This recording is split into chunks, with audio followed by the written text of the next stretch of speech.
ఓం శాంతి. శివబాబా యాద్ హే.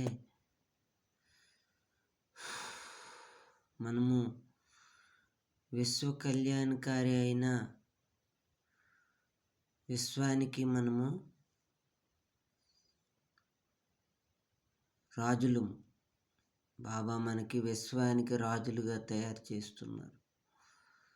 కాబట్టి విశ్వసేవ మనము చెయ్యాలి. ఇప్పుడు పెద్ద పెద్ద దీదీలు దాదీలు వీళ్ళందరూ దేనికోసం మనల్ని విడిచిపెట్టి ఎందుకు వెళ్ళారు? కారణం విశ్వసేవ కోసం, హద్దు సేవ కాదు. అలాగే మనం కూడా శరీరంతో ఉండి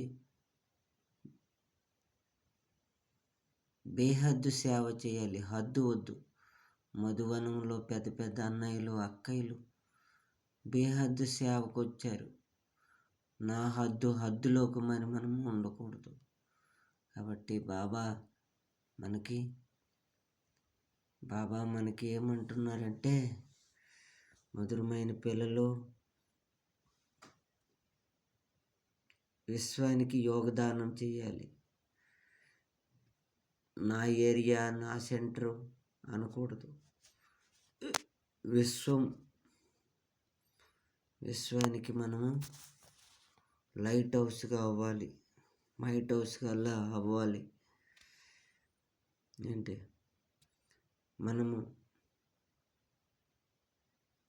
పిల్లల్ని, స్టూడెంట్లని ముందుకు పెట్టి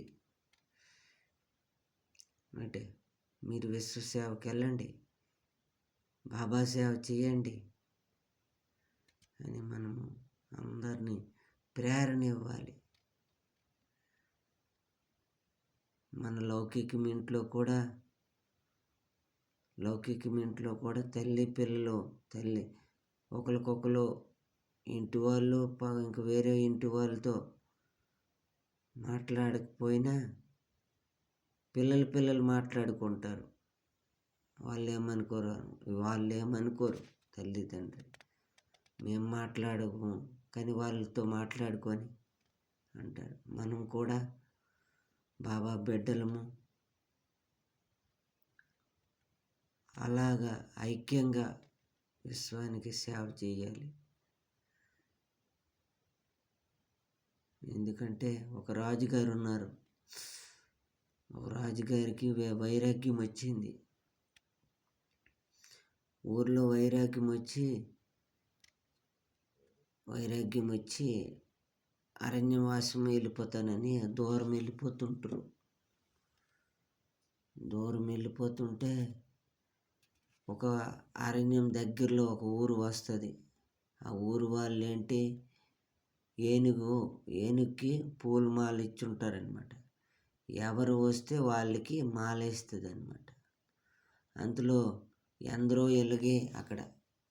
ఇలాగే మాల వేయడము, ఆ ఊరికి 5 సంవత్సరాలు పరిపాలిస్తారనమాట. పరిపాలించిన తర్వాత వాళ్ళకి అరణ్యంలో వదిలేస్తే అరణ్యంలో పులులు, సింహాలు ఉంటాయి. అవి చంపేస్తాయి అన్నమాట.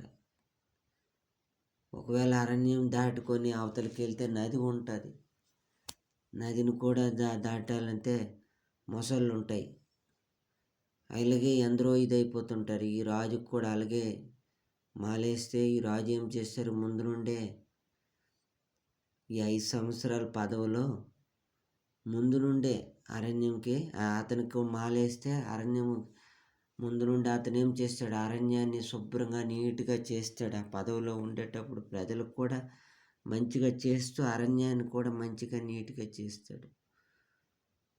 అక్కడ ఇల్లు, చెట్లు మంచిగా మంచి చెట్లు నాటి, ఫ్రూట్స్ చెట్లు నాటి మంచిగా చేస్తారు. తర్వాత నది ఉంటుంది. నదిని కూడా బ్రిడ్జి కడతాడనమాట అవతలకి వెళ్ళడానికి. తర్వాత అవతల మంచి స్వర్గంలాగా మంచి ఇది ఉంటుంది అనమాట. అలాగే అతనికి 5 సంవత్సరాల పదవి పూర్తయిన తర్వాత అందరూ ఏడుస్తారనమాట, ఎంత మంచిగా మాకు పాలన చేసావు. అప్పుడు రాజు అంటాడనమాట,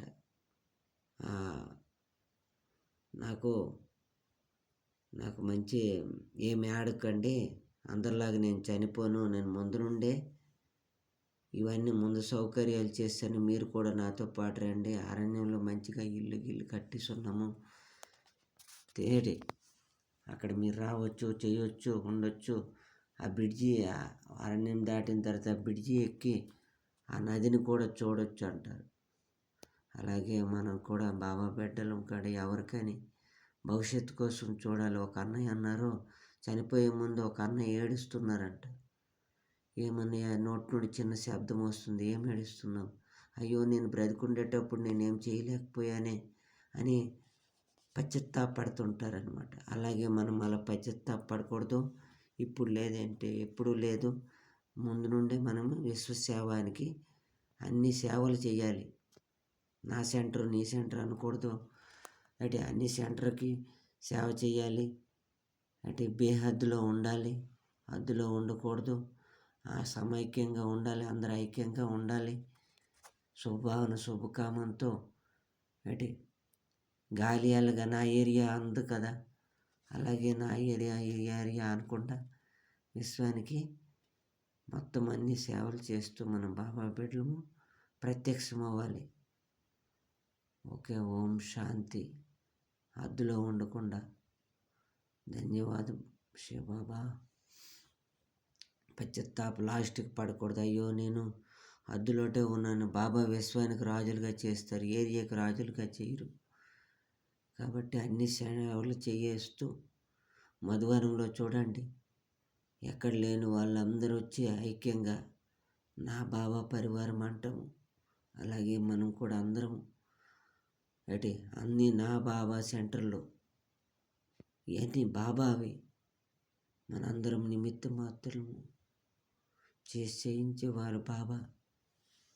ఓకే, ధన్యవాదం. ఓం శాంతి. తీయని మాటలతో పాటు తీయనైన మనసు కూడా ఉండాలి. ప్రజాపిత బ్రహ్మకుమారి.